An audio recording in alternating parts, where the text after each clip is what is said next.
So, but thank you so much for doing this, Amanda. I really appreciate you coming on so we can talk about your book. So yeah, I'm glad to be here, Jared. Let's do this. I love it. So for those that are listening that don't, that aren't familiar with your work, tell us just a little bit about you and kind of your story, that especially what like led up to you writing the book. Yeah, and I'll try and make this as like short as possible because I can waffle and I can make this like an hour long. Sure. But essentially I've been doing personal training for decades now. I think the book says 20 years, but it's actually nearly 30 years because I was like a black belt in karate as a kid. And then even though I went to work in corporate, I sort of did I did aerobic, step, all of the things. Mm-hmm. I was one of the first Schwinn instructors in the UK. I was Really? Yeah, and way back in the like early 90s, the math. Awesome. And then I did my personal training at Loughborough University at the time. Then personal training in the UK was a 2-year diploma. It's a bit different now. Yeah. So anyway, so all that was back in the day, but it was always just like a healthy passion outside of work, outside of being a techie for IBM. Anyway, so cut to my 40s, I'd had a couple of kids and I decided to start training some of the mums at the school. They actually asked me. So I started my business called Fit and Chips, and it grew. Oh, I love that. That's great. It's a brilliant name, of course, but actually my kids made it up because I love fish and chips and balance and all of those things. So, I started training. I was in Toronto in Canada at the time, and the business grew really quickly because there was almost like a gap for women my age with being trained by someone the same age who would recognize, the same sort. They saw me and thought, all right, she can do it, so can I. And so therefore, like attracted like. And I'd only had the business going about 8 months, and I started to feel unwell. I was in my early 40s, and I just didn't feel good. And so I started struggling with essentially vertigo, migraines, and depression. They were 3 big symptoms I had. And I spent the next 2 years going to, I think, 4 or 5 different type of medical specialists and tons of different testing. And nobody ever got to the root cause. Nobody ever could tell me what was wrong. And actually a little bit, I feel like I was dismissed a little bit because I didn't particularly look that sick, and so Sure. I was like, I'd worked out and I looked healthy, but I just felt really frustrated that I never got to any answers. Fast forward 2 years later, I'm about 44-year-old, and I go to my gynecologist and I break down crying. I'm an absolute mess. I've had 2 years of feeling like shite and I just can't stand it anymore. It's starting to impact my family, my marriage. I just don't recognize myself, actually. Right. And the gynecologist was like, yeah, these are basically normal symptoms of perimenopause. I've seen this all before. You're not the only person. Your symptoms are valid. There's not one thing you're saying that I don't believe, and I can help you. And so that sort of set me on a track down, like I'd never heard of the word perimenopause. And this is like 6 years ago. It wasn't a common word. It set me down the track trying to get well, to get research. And then just because of my nature, I then wanted to share that because I'm a big, I'm going to go down the rabbit hole for you. And then I love that. and then spew it all out for you. And that's sort of why I ended up writing the book, because it came in a relocation. I moved down to Texas for a few years, and I didn't want to pick up an in-person training company again. So I just thought, I know, I'll put this all together in a book.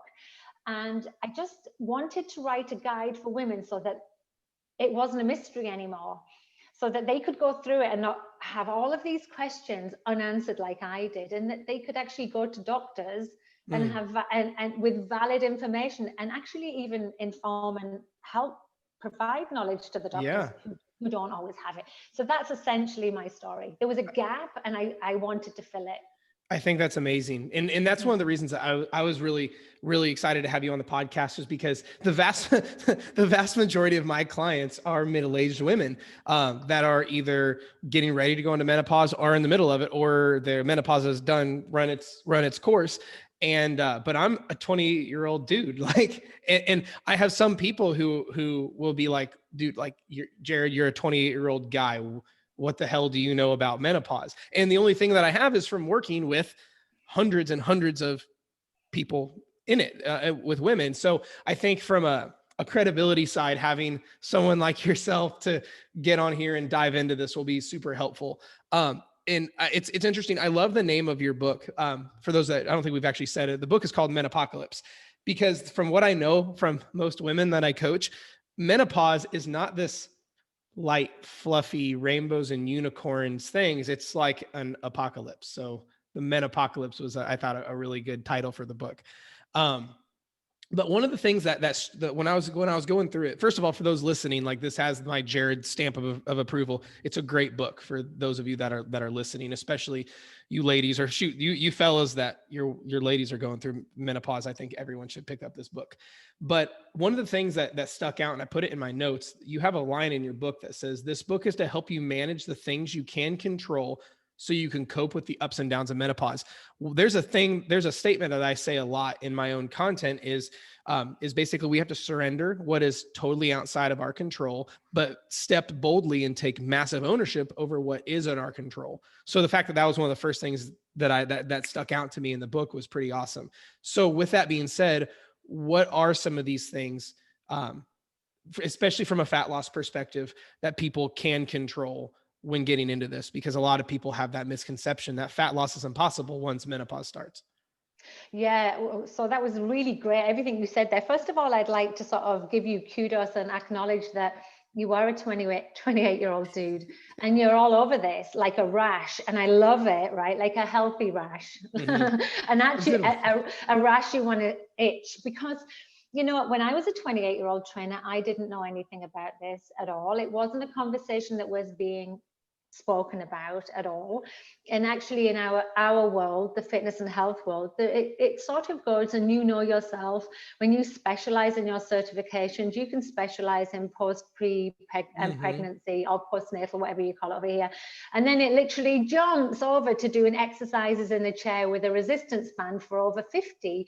Well, you know, like, it's such a mess. It drives me crazy. One, I'm 50 and I don't sit in a band and need to, you know, I can still deadlift my body weight and plus, you know, like, so it's just like, there's this big, massive disservice being done in the fitness world. And guess what's happening? All of the sales people and snake oil people are jumping in going, I've got you covered, don't worry, especially from the alternative science point of view. Sure. And it got to the point where I couldn't stand it anymore, and I just wanted to tell people what the facts were.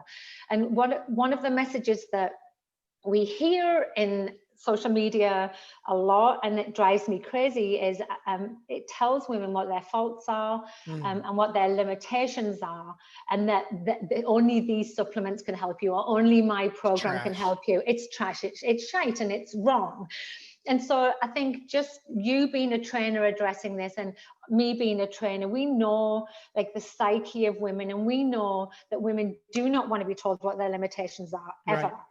Right? What women need to know is, if they're not feeling great, what tangible things can they do? What actionable steps can they take to sort of take control of the things they can control?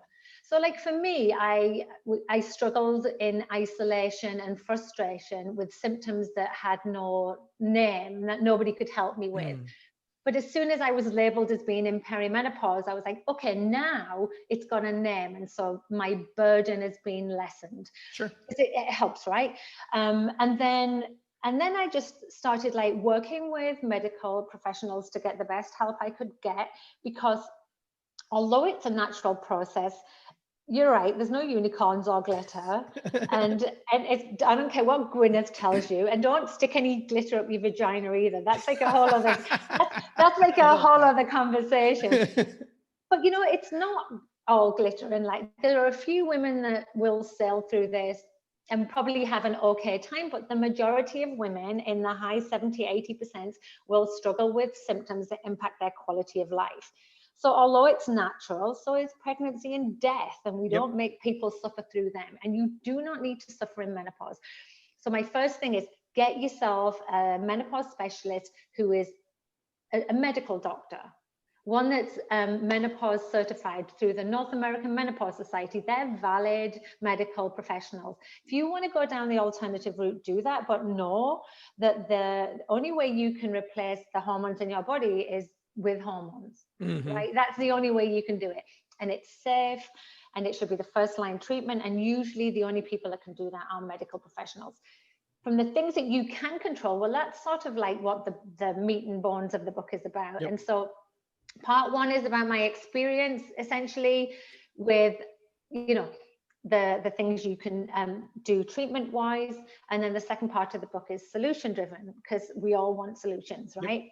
I'm not trying to fix you, and I'm not trying to say I will make menopause go away, but what I am trying to say is you can take control of certain aspects of your life, including fat loss. I love that. And yeah, and it might not be as easy as it was before. Like, and let's talk about fat loss, because I know that there's the lion's share of women probably will have put weight on, because I think the stats are against us again. It's like over 80% of women through perimenopause and menopause will gain between 5 and 10 pounds. And in fact, it's usually more, right? And women will go, yeah, menopause has made me put on weight and my metabolism slowed down. And they're the two things that are like the default, like knee-jerk things, right? And I put weight on too, and I'm not like trying to make it seem like it was worse for me, but when you're a naturally slim person who's never worried about weight, then all of a sudden you've got 10 pounds on you. It's like, what the fuck? Right. I've invested all of this time and energy, and it was only 10 pounds. And I am very candid about this in the book, but it does help me relate somewhat. But I do know that there's a lot of women put on like 20, 30, 40, 50 pounds. And their struggle is real. And they feel like they've done everything they can do, but nothing seems to work. Yeah, no, I totally get that. And there was a study out, I think it was only 2 weeks ago. And I mean, none of this is really new, but it sort of confirmed that the fluctuation of the hormones in perimenopause, which is the time leading up to menopause, is the worst for women as far as weight gain. Most of the weight gain seems to happen with these fluctuating hormones during that period, and then into postmenopause. When that stuff starts to stabilize a little bit, it's easier to take control of weight gain.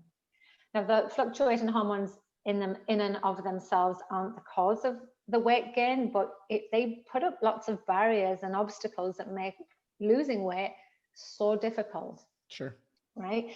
I mean, I don't know what your experience is with this. Like, I'd like to like flip the tables on you before us. I talk about it in the book, of course, but I mean, like, every woman wants the magic pill. And the magic pill is not just one thing. The magic pill is like sustainability, long-term changes in multiple areas of your life. I mean, do you hear that yourself? Yeah. So the way that I view it is like, it's kind of a cheesy saying, there's no key, it's a combination, right? Like, we got two kinds of locks, the key, which unlocks it, but then you got the combination lock that has like 5 things. And for me, it works very much the same, because you and I very much, and seeing like you talked about in the book, like the same tune with like, we're both avidly against meal plans and trendy diets and things like that. And then things like strength training, it has to be a staple and not just dropping calories and calories and calories and working out crazy amounts. Like, oh, that's the thing, is we have a very similar approach to this.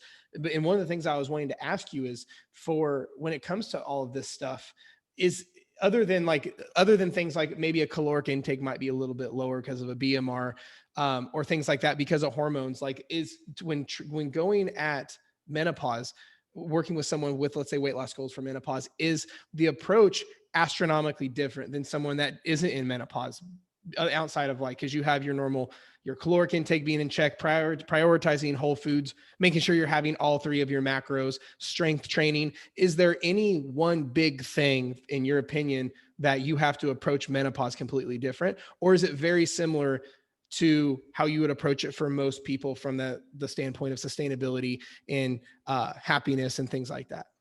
Yeah, you've nailed it there, right? So it's really interesting, because we want to blame menopause for it happening, and definitely there's so many things happen around this time that it does like play a part in it.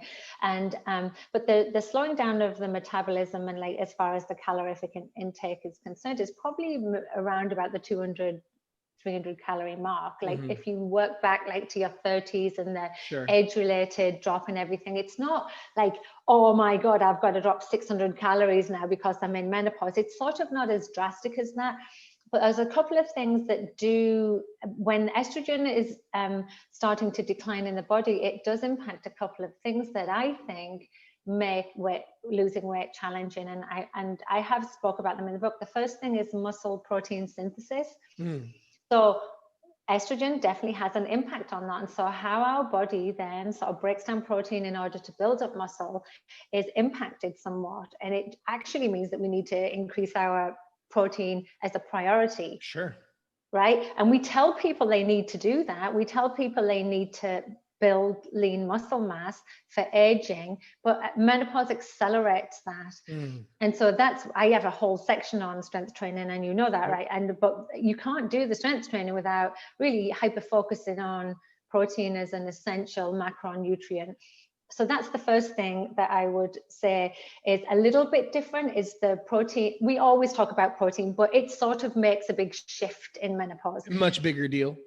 A bigger deal, I think so. And then the studies think so too. It's not just I love how backed your book is with yours constantly citing not just your opinion, which I think your opinion is extremely valid and is important, but you're like, well, my opinion is based on this research study or this test group or what. I think that's amazing. Yeah, I did my best to get a lot of facts behind this. You know, I didn't want it just to be like, I'll just pull this out my butthole, believe me, type thing. But you know, the other thing I talk about in the book as far as weight loss is how to eat, right? And I come from the precision nutrition background, you know, the habit-based behavior learning, and I love it. It's how I like live my life. But you know, we know that estrogen intrinsically impacts our ghrelin and leptin hormones. There's a shift happens there. I have to be completely honest. I couldn't find out how it truly impacts. They just know that they are. Yeah. And absolutely. so what that means is that like our hunger and our hormones that tell us when we're satisfied are a little bit out of squiffiness, you know, like it's just, so a lot of menopausal women feel hungry all the time and overeat and don't know when to stop and overeat, right? And so they may think that not doing anything different, they may think that nothing's changed, but you know, chances are they're not moving as much because they're exhausted and they've got shitty symptoms that are impacting their quality of life. And they're probably eating more because they don't realize it because things are happening out of their control. So I also like to talk about how to eat. And it's just a way of doing that whole, you know, retraining the body and just cueing back into body signals, understanding true hunger. Like, you're not going to die if you wait 30 minutes. Why don't we just see what that feels like, and slowing down the eating process and like eating till you've had enough, just enough, right? Georgie Fee is a good one. She has the eat just enough like slogan. Yeah. She's a and I like that, right? So really like hyper focusing in on those things can really help like bring you back and go, oh yeah, I was eating like an arsehole actually. You have to be quite honest about things. Self-awareness is huge, especially when there's stuff like this going on, I think. Absolutely. Without guilt and all of that, because that takes us nowhere, of course, right? You know, doesn't help us at all. Sure. Now, on the subject of being hungry, this is one I see a lot of people struggle with, is when people go, I can't tell if I'm hungry. Where like when you're talking about if you're truly hungry or if you're just bored or you're being emotional, is there anything in particular with you and your client base where you that you suggest for people to definitely know if they're hungry, whether it's a mindfulness thing or if it's like, I know some people they call it the broccoli test. If you would eat a head of broccoli, you're hungry. But if you wouldn't eat broccoli, you're probably not hungry. Do you have anything in your opinion on how when people come to you and they're like, I can't tell if I'm hungry, how do you decipher that? Yeah, you know who I love on this one is Kim Schlag, our mutual friend, is like all over that.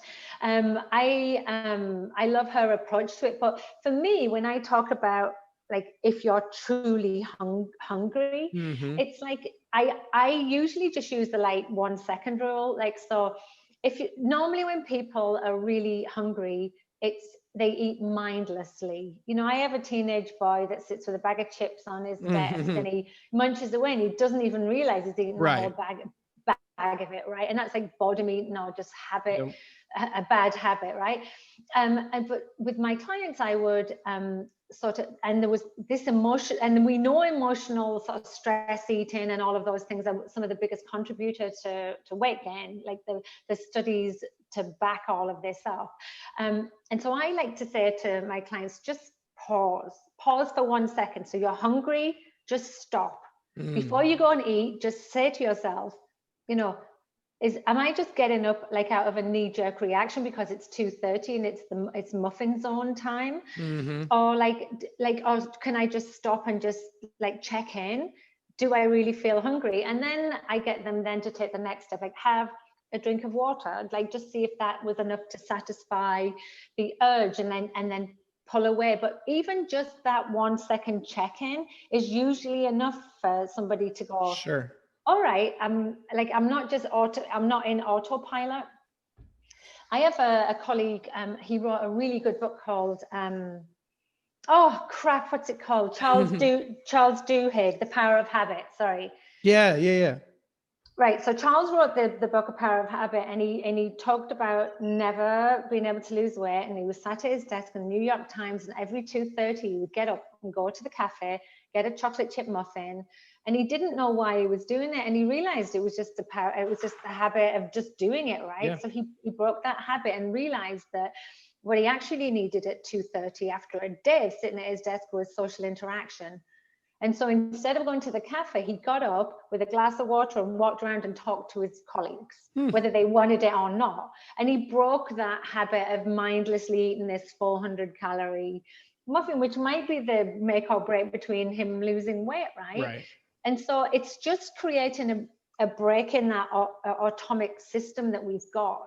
And it can happen in multiple ways. But for me, the first thing you need to do is just stop, check in, and just go, you know, is this true hunger? Like, could I wait 30 minutes? And that's what I usually suggest people do, is check in and then wait 30 minutes. And if after 30 minutes they're hungry, then they're likely hungry. If it's gone, then it was likely just a habit, a bad habit. It almost sounds like, you know, like if you ever, people will, well, let's say they see something on social media and they almost get an emotional response. So they type something that's not very nice or a very emotional response. And it's almost like, wait, should I actually send that? Wait, maybe I should reword that. I feel like it's very much the same thing as like, before you're like, oh, I'm hungry, I got to go eat. It's like, well, wait a second. Am I getting upset because my husband and I have fought? Am I upset because, you know, I had a rough day at work? Am I actually hungry? I think I'm just bored. And that second, you know, thought about it seems to fix everything, you know? I think so too. And yeah, the whole knee-jerk thing, like about how to respond to people, that I think also comes with a little bit of practice, age and wisdom, right? Yeah. You know, all of those things. And you can't expect to start like doing things like checking into your hunger cues and then like being an ace at it like within a few days. This shit takes time. Yeah. Like, all of this stuff that I tell you, like I want you always to do it, like always. Like it's just really healthy ways of approaching food. And you know, losing weight doesn't have to be difficult. And what happens is we get fed information that's really confusing. You read all these books about fasting and keto and what it does to inflammation and blah blah blah. You don't need to know that. It can Right. be, it's simple, but it's difficult. Yeah. Right. Yeah. No, I totally agree. Now, one thing that I was wanting to ask you is, so I'm very, one of my biggest passions within fitness and fat loss is your headspace, right? The balance of your emotions and your mental health and handling things like what I call the psychology of fat loss, the things like stress eating, emotional eating, and where that ties to, you know, calorie deficits and strength training and all of that. So, but I know you talked about in your book about when the different stages of menopause happen, things can get more emotional than normal and things like that happen. And if someone's already struggles with things like emotional eating, but then they're starting to go down the menopause train where emotions are even crazier, and then yeah, that's right. And then all the stuff is going on, but they struggle with emotional eating, especially during menopause stages. How do you usually have people handle that, where it's everything, it seems to be, from my outside perspective, very amplified? If you're emotional before, now it's going to be bad, even worse.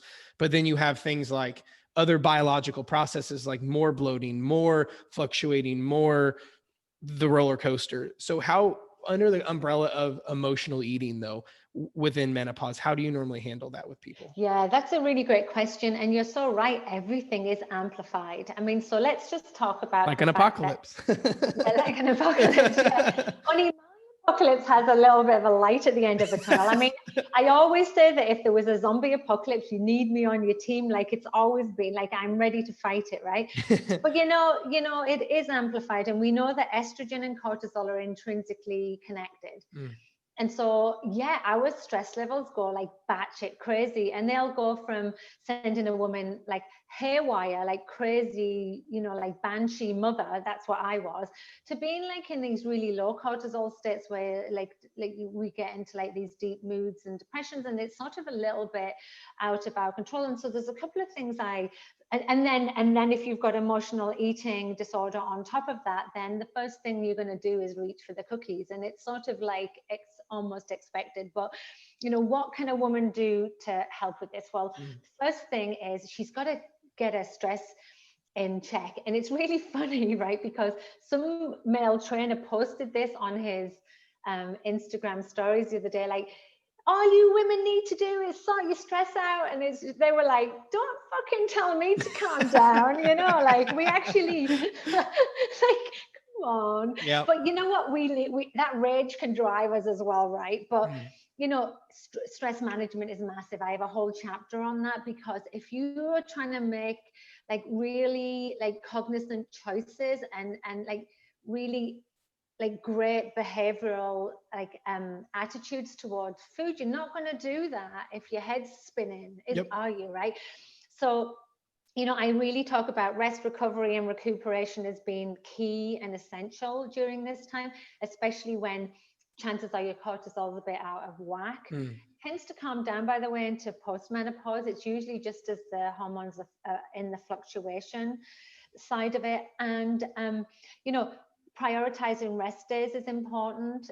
Shifting from the we to me attitude is something I really push for women. So stop being everybody else's caregiver and actually look after yourself.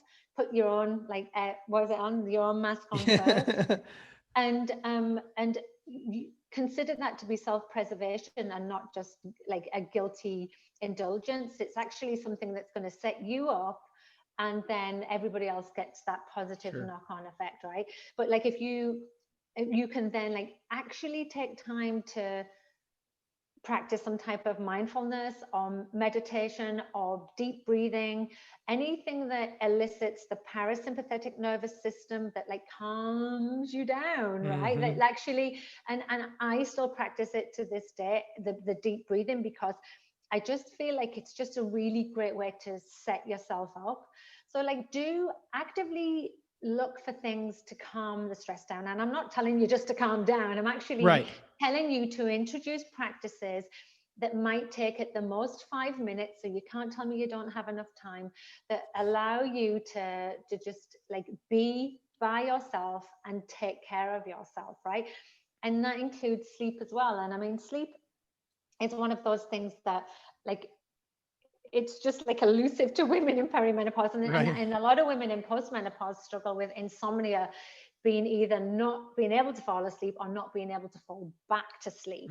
And so even when you have disrupted sleep issues, there's still practices of like cognitive behavioral therapy that you can do with a psychologist that are really good at like reframing the situation. So even if you're in a wide awake state in the middle of the night, there's still things you can do to sort of calm your body down and put it back into that like relaxed state. And so I would actively encourage women to do that, because once you've got all of those things lined up, the emotional eating thing can be focused on properly, right? And I just think that nobody's going to like solve any world problems while they're crazy stressed. It's just not doable, right? I also would recommend that if you are an emotional eater and you are going through the tumultuous time of perimenopause, that you give yourself a little bit of a break.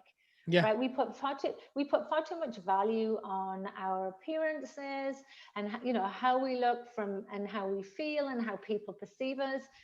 And I talk about that a lot in the book because I'm just sick to the back fucking teeth of being judged and like these perceived ideas of what middle age should look like. It drives me crazy, right? And you told me the bulk of your audience, your clients, sorry, are middle-aged women. They come in all shapes and sizes, and all of them are fabulous, right? But so that's part of the work as well. Is really a lot of self-acceptance.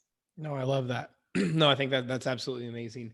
So let me ask you this then, is, like I said, one of my biggest drivers and passions with all this stuff is how the mind works and the mindset side of all this stuff.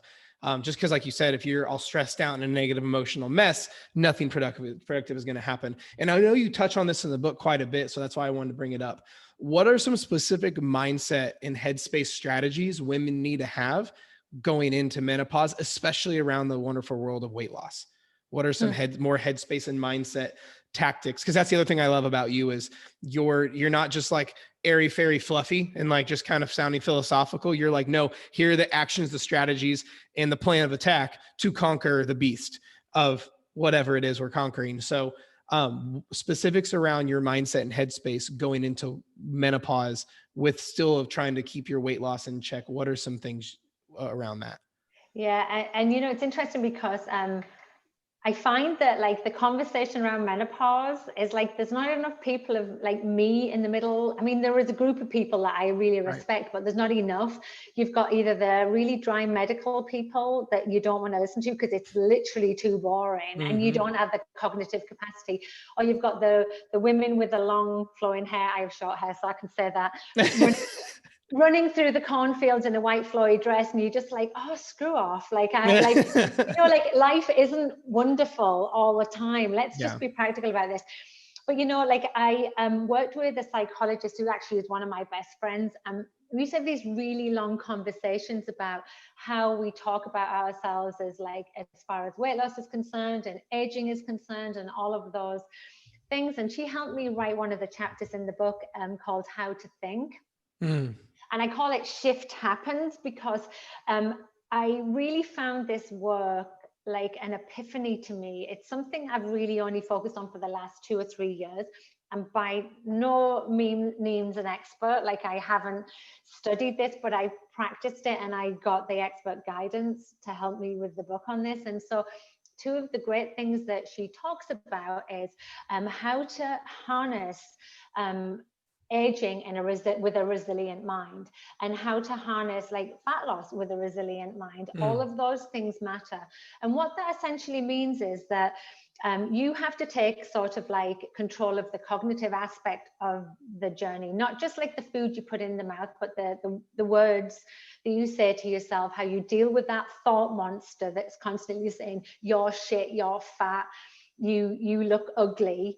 And it's like, how do I address that? And how do I sort of get the other person to say it in my head saying, actually, you know, you're pretty awesome. You have really great eyes and you look so good in that today. And, you know, like you have to have positive reinforcement in a non-woo-woo way. It has to be very tactical. Very tactical. And so two of the things I love to do is to focus on strengths and values. I think these are really great tools that you can use as far as like moving forward and taking control of your sort of like your destiny as you age and your weight loss. And so values, I had to get my piece of paper here because I always forget the list of them. So values, if you go to valuescenter.com, values aren't goals. What they are is like what you want to achieve in life. And so for example, how can you lead your life that matches your values, right? It's super simple. Like, so for mine, it was like my values were people, passion, nurturing, health, and excitement.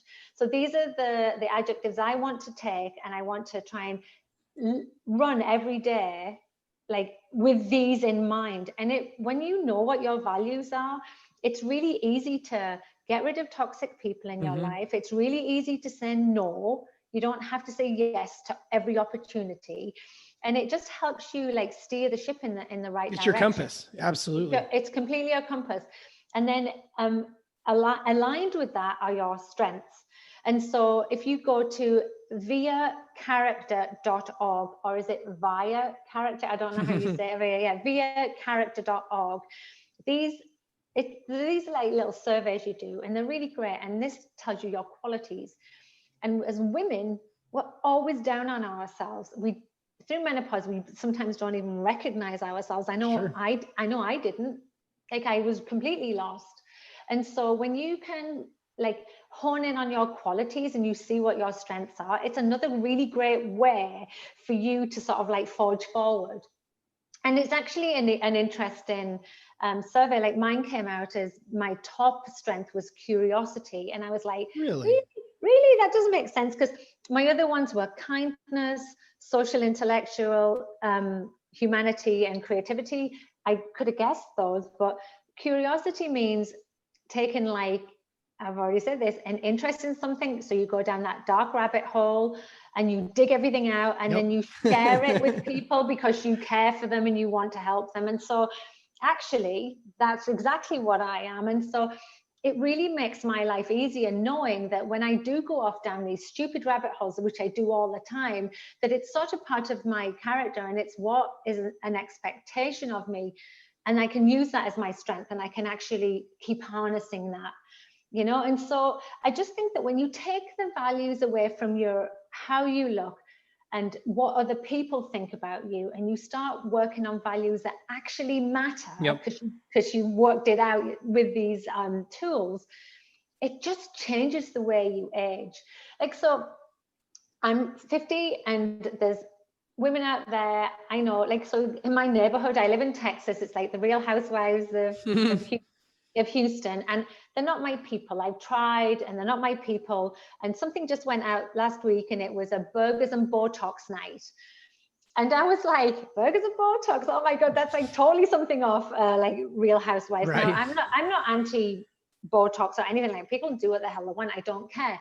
But it's just that we've normalized things like that because it's an expectation that all of these middle-aged women should get Botox because they shouldn't look old. Like, we shouldn't wear our wrinkles with pride. We shouldn't have gray hair because society expects us to be just like this like ageless, like gimp. It's ridiculous. It drives me crazy, right? And so it just like it just leaves me going, oh God, I wish we could just like appreciate ourselves in midlife and beyond, because we've got so much to give. Like, all these women are like wise sages, and they've got really great stories and attitudes. So anyway, that's sort of like how I like to focus on that, and it applies to all aspects of your life, right? Not just aging, right?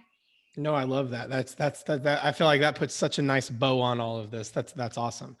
So no, this has been good. I think we've covered a lot of good little gold nuggets in here, and a very nice Cliff Notes version of what the book is. So, but like I said, for anyone that that's listening that resonates with us, I would highly suggest getting the book. Now, when does it officially drop? Because it hasn't publicly dropped yet, has it? No, I don't know when this is going out, Jared. But the book launches on World Menopause Day, because apparently we need a day to celebrate it. Who knew? And that's October the 18th. That's Sunday, October the 18th. And so, the pre-sales have gone well. I'm happy with the book, and I think I'm happy with it because I feel like it bridged a gap that I needed to see. And I have a big, heavy section on strength training. I really want women to harness that for so many reasons. And, they can read about that themselves. And as well as nutrition, and the stress management and the how to think. So I think there's a little bit of something in there for everyone and everyone's husband. Like, my husband, totally agree with that. I think, and I'm so pleased that you are interested in this. And there's been a couple of male trainers, and I'm just like, there's hope for us yet, because like, you care enough about your female clients that you want the best for them, right? And you want to learn. And so I kudos for that. Thank you. I appreciate that. Well, before we hop off here, where can people find you? Like, if they like this and they're like, I want her to coach me, or they want to learn more about you, or to buy the book, where can people find you and everything? Yeah, so I'm not coaching at the moment, so they can all stick with you. But if they go to my website, the website takes them to my social media, Instagram and Facebook page. I also have a Facebook community, which is a private, non-salesy type menopause community just for conversation. And you can head to the links to buy the books as well. And that's fitandchips.com, FITNCHIPS, fitandchips.com. Perfect. Everything's there. And I'll be sure to link all of that in the show notes so that people can just click on it. But yeah, and they can reach out and ask me questions, because I do try and answer people. And if I don't know, I'll tell them, right? I only share what I know. Yeah, no, I love that. But no, this has been awesome. So thank you so much for coming on to the podcast, and I can't wait to see where things take it. So thank you, Jared. Take care. you too.